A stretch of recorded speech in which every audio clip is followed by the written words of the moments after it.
S আলমের দামের চেয়েও বেশি হচ্ছে আদানি দাম, কারণ এস আলমের দামের উপরে তারা যোগ করলো ভারত থেকে ট্রান্সমিশন লাইনটা তৈরি করার যে খরচটা সেটাও আমরা দিচ্ছি, আর ভারতে যে সে ট্যাক্স দিচ্ছে আদানি সেটাও আমরা দিচ্ছি। অর্থাৎ আপনি যখন আদানির বিদ্যুৎ কিনছেন আমাদের ট্যাক্স পেয়ার ইন্ডিয়ান ট্যাক্স দিচ্ছে। পাওয়ার প্ল্যান্টের সঙ্গে তুলনা করা হয়েছে, সেটা হচ্ছে এস আলমের এসএস পাওয়ার, যেটা নিজেই একটা প্রশ্নবিদ্ধ পাওয়ার প্ল্যান্ট। একটা প্রশ্নবিদ্ধ পাওয়ার প্ল্যান্টকে আপনি আপনার বেঞ্চমার্ক মানদণ্ড বা ব্যবহার করছেন এস আলমের পাওয়ার প্ল্যান্ট, যেটা একটু আগে জাহিদ ভাই বললো যে 2 in 1, মানে দুইটা প্ল্যান্টে একটা ছোট একটা বড় অ্যাভারেজ করে বিশাল একটা দামে করছে।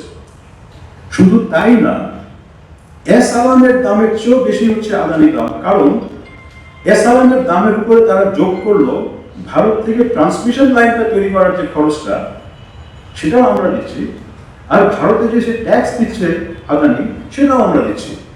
অর্থাৎ আপনি যখন আদানির বিদ্যুৎ কিনছেন আমাদের ট্যাক্স পেয়ার ইন্ডিয়ান ট্যাক্স দিচ্ছে।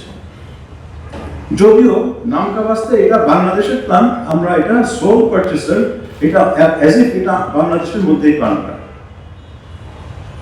আশ্চর্য, মানে কোনো সুস্থ মস্তিষ্কের মানুষ এটা কিভাবে সই করতে পারে এটার কোনো ব্যাখ্যা নেই।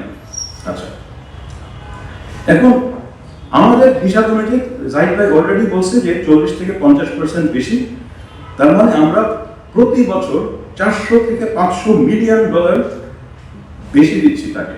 কোকো ও শিয়া বাটারের ইউনিক কম্বিনেশনে তৈরি Natura expert care body lotion স্কিনের ড্যামেজ হিল করে, ত্বক রাখে সফট ও ময়েশ্চারাইজ। লুকিয়ে আর কতদিন, বাই বাই ড্যামেজ স্কিন।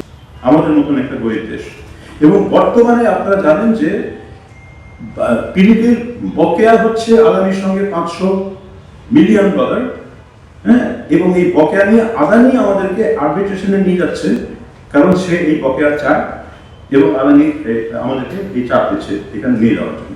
আচ্ছা, তারপর হচ্ছে বাড়তি কিছু শর্ত।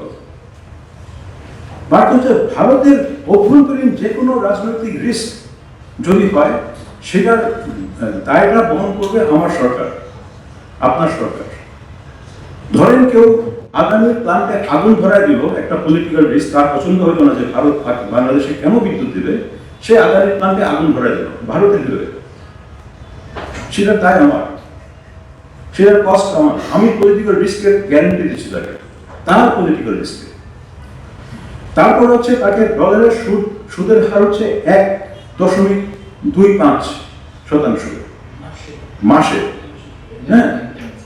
সো এটা লেট পেমেন্ট, যদি আমরা একদিন 2 দিন দেরি করি আপনি এই রেটে, শর্ট পেমেন্টটা হচ্ছে তার ডলারে, ইত্যাদি ইত্যাদি।